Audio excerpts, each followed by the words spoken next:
Hello everyone, myself Khyati Vyas from JMP English Medium Saraswati Group of Education. Today I am conducting this session for grade 5. Subject is SS. We are starting with a new chapter, chapter number 3, the freedom struggle, the Gandhian phase, that is from 1919 to 1947. And this is my session number 1 for this chapter. Okay kids, in our previous chapter, we learned how the foreigners entered India. Why did they enter India? Starting from Vasco da Gama, he was a Portuguese explorer. After that followed by Dutch, then the French, and then finally Britishers entered India, and they had their their intentions were bad. They wanted to conquer or they wanted to rule over India. And how did they exploit Indians? Exploit Indians मतलब Indians को परेशान किया, उनका इस्तेमाल किया क्योंकि अपने जो रूल है उसको जमाना था इंडिया में अपने आप को.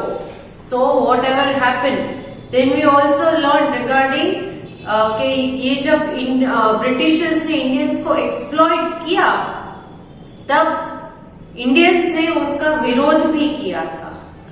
तो अलग अलग विरोध के बारे में भी हमने प्रीवियस चैप्टर में डिस्कस किया था. Regarding the Swadeshi movement, then Indian National Congress was formed. We will also learn regarding the revolt of 1857 जिसमें एनफील्ड राइफल उसकी कार्ट्रिज यूज करने से इनकार कर दिया था इंडियन सोल्जर्स या सिपाहीज ने. करेक्ट. तो इन सारी चीजों के बारे में हमने लास्ट चैप्टर में देखा था. लास्ट चैप्टर को जब हमने एंड किया, that we learn the Gandhian phase led by Mohandas Karamchand Gandhi in the following chapter. तो ये जो फ्रीडम मूवमेंट था हमारा, इसमें गांधीयन फेज, गांधी जी का पूरा नाम क्या है? मोहनदास करमचंद गांधी. करमचंद उनके पिताजी का नाम था. Correct. What was name of his mother? His mother was Putli Bai. तो मोहनदास करमचंद गांधी, इनके बारे में हमने लर्न करना स्टार्ट किया था. Mohandas Karamchand Gandhi. In this chapter the freedom struggle and the Gandhian phase. इस चैप्टर में हम फ्रीडम स्ट्रगल में गांधी जी ने क्या किया था, कैसे फ्रीडम स्ट्रगल के लिए उन्होंने नॉन वायलेंस का रास्ता अपनाया था. नॉन वायलेंस मतलब अहिंसा. किसी पर मारामारी करके, हिंसा करके हमें फ्रीडम नहीं चाहिए. तो वो नॉन वायलेंस का रास्ता अपनाया था. किस तरह, ये हम आज के चैप्टर में देखेंगे. So let us start the chapter. It is given in page number 301 in your textbook. Mohandas Karamchand Gandhi was born in 1869 in Porbandar, Gujarat. इनका जन्म 1869 पोरबंदर गुजरात में हुआ था. आप में से कुछ बच्चे गए होंगे पोरबंदर, एटलीस्ट पोरबंदर के बारे में सुना तो होगा ही. Correct. It is very nice place. It is a sea coast. तो आप जा सकते हो, मजा आएगा. He studied law in England and spent about 22 years in South Africa practicing it. उन्होंने लॉ की स्टडी की थी. लॉ मतलब वकालत की स्टडी की थी. वो एक वकील थे और तकरीबन 22 इयर्स तक साउथ अफ्रीका में लॉ की प्रैक्टिस की थी. लॉयर बन के रहे थे. Clear. He was shocked to see the humiliation that Indians suffered in South Africa. और क्योंकि वो 22 इयर्स तक साउथ अफ्रीका में रहे थे तो वो शॉक थे कि तब के जमाने में साउथ अफ्रीका में जो इंडियन लोग रहते थे उनके साथ जो बदतमीजी होती थी. ह्यूमिलिएशन मतलब बदतमीजी. वो लोग इंडियंस को जिस तरह से ट्रीट करते थे बहुत खराब तरीके से, वो देख नहीं पाते थे. बहुत खराब तरीके से इंडियंस के साथ वहां साउथ अफ्रीका के लोकल लोग जो थे वो बहुत मिसबिहेव करते थे. He too was humiliated on several occasions. और क्योंकि गांधी जी खुद भी एक इंडियन थे, तो उनका भी बहुत बार अपमान किया था वहां के लोगों ने। कहां के लोगों ने? साउथ अफ्रीका के। Gandhi ji came to India and became an important leader of the Indian National Congress. फिर वो साउथ अफ्रीका से इंडिया आ गए और इंडिया में जो इंडियन नेशनल कांग्रेस थे उसमें वो जुड़ गए और उसमें बहुत ही इंपॉर्टेंट रोल था इनका। He was saddened by the ill treatment of the lower caste by the upper caste. और वो बहुत दुखी हुए कि लोअर कास्ट के लोगों के साथ जो खराब बिहेवियर अपर कास्ट के लोग करते थे, तब यहाँ पर जाति भेद हुआ करती थी। मैं ऊंची जाति का हूं, तुम नीची जाति के हो, तो इस तरह से जो हायर कास्ट वाले होते थे वो लोअर कास्ट वाले को बहुत ही खराब तरीके से ट्रीट किया करते थे। इल ट्रीटेड मतलब खराब तरीके से ट्रीट करना। He wanted everyone to unite, putting aside religion, gender and caste. तो उन्होंने सबसे पहले ये सोचा कि पहले मैं सारे हिंदुस्तानियों को, चाहे वो किसी भी रिलीजन का हो, किसी भी जेंडर यानी मेल फीमेल, गर्ल या बॉय हो, एंड किसी भी कास्ट का हो, हिंदू मुस्लिम या क्रिश्चियनिटी, सारे लोगों को पहले मुझे एक यूनाइट करना है, एक बनाना है। He believed that only then would India win freedom. क्योंकि उनका ये मानना था कि अगर मैं इन सबको एकजुट कर लूंगा, यूनाइट कर लूंगा, तो ही इंडिया अपनी आजादी पा सकेगा। क्योंकि अंदर अंदर अगर मतभेद होगा, अंदर अंदर अगर हम फाइट करते रहेंगे, तो फ्रीडम कैसे मिलेगी? फ्रीडम नहीं मिल सकती। तो इसीलिए अगर हमें आजादी चाहिए, छुटकारा चाहिए किसी तीसरे के इंटरफियरेंस से, तो उसके लिए पहले हम में यूनिटी होनी चाहिए। अगर आप फॉर एग्जाम्पल आप और आपकी सिस्टर है या आपका ब्रदर है, आप अंदर अंदर फाइट करोगे तो आपका नेबर उसका फायदा उठा सकता है। मगर आप अगर यूनाइट हो जाओ, एक हो जाओ, तो आपका नेबर जो है वो कुछ नहीं कर पाएगा, क्योंकि उसको पता है कि इन दोनों में भाईचारा है। भाईचारा मीन्स यूनिटी है। Clear? Since the majority of Indians were poor, he gave up all his luxuries and started living a simple life. और सारे लोगों को यूनाइट करना है, तो जो पैसे वाले हैं, जो गरीब है, इन सारे लोगों को एक करना है, तो क्या करना है? तो सबसे पहले गांधी जी ने खुद ने एक स्टेप लिया कि वो खुद जो लग्जरियस लाइफ रहते थे, लग्जरियस लाइफ माने यानी कि सारी फैसिलिटीज थी उनके पास, क्योंकि वो तो साउथ अफ्रीका में भी रहे थे 22 ईयर्स तक। सो ही वॉज वेल सेटल्ड। उनको पैसे की कोई कमी नहीं थी, लग्जरीज की कोई कमी नहीं थी। मगर फिर भी, क्योंकि अगर आपको गरीबों का दुख क्या है, उनकी तकलीफ क्या है, ये समझना है, तो इसके लिए आपको खुद को उन तकलीफ के साथ जीना पड़ेगा, तो आपके समझ में आएगा ना। Otherwise how will you understand? तो इसीलिए उन्होंने पहले खुद की लग्जरीज को त्याग कर दिया, खुद के सारे सुख सुविधाओं का त्याग किया था गांधी जी ने। He wore cloth on the charkha or the spinning wheel and requested Indians to wear only khadi or homespun cloth. उन्होंने क्लोथ को वो मतलब वीविंग करना, वीव का पास्ट टेंस है वो। He wore the cloth on charkha. चरखा आपने देखा होगा, करेक्ट? वो व्हील वाला लकड़े का। Yes. So he wore cloth on charkha, the spinning wheel, and requested Indians to wear khadi. और बाकी के इंडियंस को भी रिक्वेस्ट की कि आप भी खादी से बने कपड़े, खादी मतलब के वो कपड़ा जो आपके यहाँ, आपके देश में स्पन हुआ हो, बना हो। फॉरेन से जो आते हैं वो कपड़े, रेशमी कपड़े, उन्हें मत पहना करो। आपके देश में जो कपड़े बनते हैं आप उसी को पहनो। बाहर के कपड़ों को, फॉरेन के कपड़ों का त्याग कर दो, उनका बहिष्कार करना है। He set an example by living with those who were called untouchables. और फिर जैसे उन्होंने अपनी लग्जरीज का त्याग किया था, सुख सुविधाओं का त्याग किया, और तब के जमाने में अनटचेबल्स जो होते थे, जिनको हरिजन्स भी कहते हैं, तो वो उनके साथ उनको बहुत हरिजन अनटचेबल्स को बहुत खराब तरीके से उस जमाने में ट्रीट किया जाता था। उनको बैठने के लिए क्लासेस है स्कूल में, तो पहले तो एडमिशन नहीं देते थे, एडमिशन देते थे तो बाकी बच्चों से दूर रखते थे, करेक्ट। तो इस तरह से ट्रीट किया जाता था, मगर वो एक्चुअली रॉन्ग है, क्योंकि अगर हम सोसाइटी में रहते हैं तो हम सब इक्वल हैं।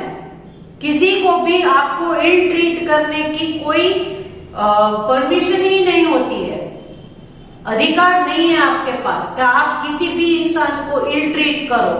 वो इंसान अपने आप में सफिशिएंट, सेल्फ सफिशिएंट है, तो आप क्यों उसे डिग्रेड करते हो? It is bad. वो एक खराब प्रथा थी जो पहले के जमाने में हुआ करती थी। तो गांधी जी ने क्या किया था? गांधी जी खुद अनटचेबल्स जो थे उनके साथ जाकर रहते थे, उनके साथ जाकर। गांधी जी तो अच्छी फैमिली से बिलोंग करते थे, फिर क्यों गए? क्योंकि अगर वो उनके साथ रहेंगे तो उनको भी अच्छा लगेगा कि भाई हमें इक्वली ट्रीट किया जा रहा है सोसाइटी में, हमारे साथ कोई भेदभाव नहीं हो रहा है। और गांधी जी अगर उनके साथ रहेंगे तो उनको भी पता चलेगा कि ये लोग कौन कौन से प्रॉब्लम से यहाँ रह रहे हैं, कितनी प्रॉब्लम्स है इनके लिए, तो उन प्रॉब्लम्स को जानना है तो उनके साथ जाकर रहना है। So that is why he set up an example by living with those who were called untouchables. He gave them new name Harijans. और उन अनटचेबल्स को गांधी जी ने एक नया नाम दिया जिसको बोलते हरिजन्स, हरि के लोग, हरिजन। हरि मतलब यहाँ भगवान, Harijans, which meant children of God. Hari मतलब भगवान यानी गॉड, हरि के जन यानी हरि के बच्चे, भगवान के बच्चे, children of God. He impressed upon people that the way to getting freedom from the British rule was non-violence and non-cooperation. तो उन्होंने बाद में सारे लोगों को ये समझाया कि अगर इन ब्रिटिशर्स से हमें फ्रीडम चाहिए, आजादी चाहिए, तो ये रास्ता अपनाना सबसे ज्यादा जरूरी है कि नॉन वायलेंस। पहले तो मतलब कि कोई हिंसा मत करो, शांति से आप अपना कार्य करो तो आजादी मिल जाएगी, और non corporation. His freedom struggle was based on Satyagraha, the twin principle of truth and non violence. उनका जो फ्रीडम स्ट्रगल था वो सत्याग्रह से स्टार्ट होता है। सत्याग्रह का मतलब क्या है? Principle of truth and non violence. सत्य मतलब ट्रूथ, सत्याग्रह ये प्रिंसिपल थे। इसमें दो इंपॉर्टेंट चीजें, एक तो सत्य बोलना है, ट्रूथ, एंड नॉन वायलेंस, हिंसा नहीं करनी है। ये दो मेन प्रिंसिपल थे सत्याग्रह के। नाउ नेक्स्ट, ये गांधी जी के प्रिंसिपल्स थे। उसके बाद क्या हुआ? The Rowlatt act. Previous chapter में रॉलेट एक्ट का आपने नाम सुना था, अब ये रॉलेट एक्ट देखते हैं क्या है। The Rowlatt Act was passed in 1990. Britishers ने रॉलेट एक्ट को पास किया 1990 में।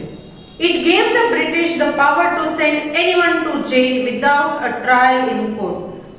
इस रॉलेट एक्ट के अनुसार ब्रिटिश लोग किसी को भी जेल में कभी भी अंदर बंद कर सकते थे। उनको कोर्ट में पेश करने की या कोई सफाई देने की कोई जरूरत नहीं थी। जिसका मन करे उसको अंदर जेल में इम्प्रिजन कर देते थे। Very strict measures were taken if anyone protested against the various acts of the government. और यहाँ पर बहुत ही स्ट्रिक्ट एक्शन लिया जाता था। अगर ब्रिटिश गवर्नमेंट ने किसी भी लॉ को पास किया है और अगर कोई उसका अपमान करता है या उस लॉ को नहीं मानता है तो ब्रिटिशर्स कभी भी किसी को भी अंदर जेल में कैद कर लेते थे। वो लोग कोई सफाई नहीं देते थे, कुछ नहीं करते थे। बस अगर आप गवर्नमेंट की बात, हमारी ब्रिटिश गवर्नमेंट की बात नहीं मानोगे तो आपको जेल में कैद कर देंगे। इस तरह का ये रॉलेट एक्ट में एक प्रोविजन था। Next, Jallianwala Bagh massacre. Jallianwala Bagh massacre हुआ था। मैसेकर का मतलब killing of large number of people in a very cruel way. बहुत खराब तरीके से बहुत सारे लोगों को अगर मार दिया जाए तो उसे मैसेकर कहते हैं। मीनिंग्स में दिया है the killing of large number of people specially in a cruel way. तो ये बहुत हिंसक तरीके से, जो हम देख भी नहीं सके, सुन भी नहीं सके, इस तरीके के वाक्य को कहते हैं क्रूअल। ये जलियांवाला बाग मैसेकर क्या था? Another important event that occurred during this period was the Jallianwala Bagh incident in Amritsar. इसी पीरियड के टाइम पे, इसी पीरियड में ये जलियांवाला बाग का एक इंसिडेंट हुआ था। जलियांवाला बाग कहाँ है? अमृतसर में। General Dyer, the British officer, had banned all public meetings and processions in Amritsar. General Dyer ने यहाँ पर होने वाले सारे के सारे मीटिंग्स या प्रोसेशंस, अमृतसर में जितने भी जुलूस निकलते थे, सब पर बैन लगा दिया था कि कोई यहाँ पर कोई मीटिंग नहीं करेगा, कोई प्रोसेशन नहीं निकलेगा। But some people went ahead with a peaceful meeting in a park name Jallianwala Bagh. फिर भी कुछ लोगों ने अपनी मीटिंग अरेंज की थी जलियांवाला बाग में, बहुत पीसफुल तरीके से। कोई शोर शराबा नहीं, कोई मारामारी नहीं, कोई नारेबाजी नहीं, चिल्लाना नहीं, कुछ नहीं, पीसफुल, एकदम शांतिपूर्वक मीटिंग के लिए उन्होंने जलियांवाला बाग को चुना था। The park had only one exit. अब इस पार्क में एक ही दरवाजा था जिससे आप अंदर आ सकते हो या बाहर निकल सकते हो। On general dyers order the policemen blocked the exit and opened fire, killing thousands of people and injuring many more. General Dyer ने जब ऑर्डर दिए पुलिसमैन को, तो उन पुलिस वालों ने पहले तो ये यहाँ का ये जलियांवाला बाग जो था, वहां एक ही गेट था, मैंने बोला यस, उस एक गेट को उन्होंने ब्लॉक कर दिया, मतलब बंद कर दिया। फिर अंदर जितने भी लोग थे, हजारों लोग थे, उन सारे के सारे लोगों के ऊपर आग लगा दी, उनको जला दिया। एंड इंज्यूरिंग मेनी, उसमें हजारों लोग मर भी गए और बहुत सारे लोग जो इधर उधर भागने लगे किसी भी तरह बचने के लिए, बाहर निकलने का तो चांस ही नहीं था क्योंकि उन्होंने गेट ही बंद कर दिया था इस बाग का, तो बाहर निकलना पॉसिबल नहीं था। मगर ये लोग जो भागा दौड़ी कर रहे थे उसमें से कुछ लोग बच गए, मगर वो भी इंजर्ड हो गए, उनको भी बहुत चोटें लगी थी। This incident took place on 13 अप्रैल 1919। ये कब हुआ था? जलियांवाला बाग में आग कब लगाई गई थी? 13 अप्रैल 1919। In response to this cold-blooded massacre of innocent people, the Indian National Congress launched a non-cooperation movement in 1920. इस मैसेकर को, इस क्रूर हत्या को देखने के बाद इंडियन नेशनल कांग्रेस ने नॉन कॉर्पोरेशन मूवमेंट, ये एक मूवमेंट है जो ब्रिटिशर्स के अगेंस्ट थी, उसको लॉन्च किया 1920 में। 13 अप्रैल 1919 को ये हुआ और इंडियन नेशनल कांग्रेस ने नॉन कॉर्पोरेशन मूवमेंट 1920 में लॉन्च किया। This was the first big movement led by Gandhi ji and was the beginning of the Gandhian phase of the freedom struggle. ये सबसे पहली ऐसी मूवमेंट थी जिसमें गांधी जी ने लीडरशिप ली थी और यहां से स्टार्ट होता है गांधीयन फेज, हमारे फ्रीडम स्ट्रगल का गांधीयन फेज। हमारा फ्रीडम स्ट्रगल बहुत लंबा चला। जस्ट इमेजिन 1920 को तो ये लॉन्च हुआ था, हमें फ्रीडम कब मिली? 1947 में, करेक्ट? तो ऑलमोस्ट 27 इयर्स का गैप है। तो फ्रीडम स्ट्रगल यहां से इससे पहले भी हुई थी फ्रीडम स्ट्रगल, जब हम लोग द रिवोल्ट ऑफ 1857 की बात करें, वो धीरे धीरे था। अब गांधी जी इसमें मेन लीडर की तरह आने लगे। कब से? यस, जब इंडियन नेशनल कांग्रेस ने जलियांवाला बाग इंसिडेंट्स के बाद नॉन कॉर्पोरेशन मूवमेंट को लॉन्च किया 1920 में, तब से गांधी जी सारे फ्रीडम स्ट्रगल में एज अ लीडर आगे बढ़ चढ़ के काम करने लगे। तो आज का सेशन हम यहीं तक रखते हैं कि गांधी जी कहां से स्टार्ट हुए और जलियांवाला बाग में क्या हुआ था। नेक्स्ट सेशन में ये नॉन कॉर्पोरेशन मूवमेंट जो 1920 में लॉन्च की गई वो क्या है, इसके बारे में हम डिटेल स्टडी करेंगे। ओके, तो आज का सेशन हम यहीं तक रखते हैं। आज के सेशन में हमने सीखा कि गांधी जी का जन्म कहाँ पर हुआ, उन्होंने क्या स्टडी की थी, कहाँ पर वो वर्क करते थे, वहां से इंडिया क्यों आए, फिर इंडिया में आने के बाद उन्होंने क्या किया, उन्होंने चरखा में खादी का कपड़ा बनाना स्टार्ट किया और इस तरह से अनटचेबल्स के साथ भी रहने लगे, सारे लोगों को यूनाइट किया। And then he told that everybody, in spite of different religions, caste, everybody is one. तो ये सारी चीजें की। उनका मेन हथियार था सत्याग्रह। सत्याग्रह मतलब truth and non violence. Then Rowlatt Act. Rowlatt Act में क्या था कि कभी भी ब्रिटिश वाले किसी को भी जेल में कैद कर लेते थे, ये था रॉलेट एक्ट में। जलियांवाला बाग में हमने क्या पढ़ा कि जलियांवाला बाग में मीटिंग्स को बैन किया गया था, किसी भी तरह के प्रोसेशंस को बैन किया गया था, मगर फिर भी कुछ लोगों ने मीटिंग अरेंज की थी अमृतसर के जलियांवाला बाग में। पीसफुल मीटिंग थी, इसीलिए कोई शोर शराबा हल्ला गुल्ला नहीं था, कोई चीखना चिल्लाना कुछ नहीं था, एकदम पीसफुल मीटिंग थी। बट क्योंकि उस बाग में एक ही दरवाजा था, तो जनरल डायर के ऑर्डर्स पर पुलिस वालों ने उस गेट को ब्लॉक कर दिया, बंद कर दिया। लोग अंदर ही थे, बाग में मीटिंग के लिए अंदर गए थे, फिर गेट बंद कर दिया गया और वहां पर आग लगा दी गई, जिसमें हजारों लोग मर गए और बहुत से लोग इंजर्ड भी हुए थे। तो ये हुआ था 13 अप्रैल 1919 को।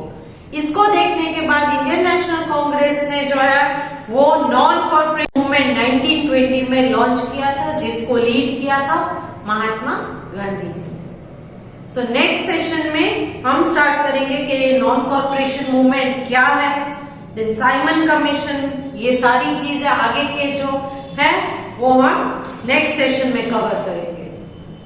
आई होप कि आज के सेशन में जो मैंने आपको एक्सप्लेन किया समझ में आ गया होगा। ओके, सो इस सेशन के साथ, इस वीडियो के साथ I am sending a PDF which is fill in the blanks.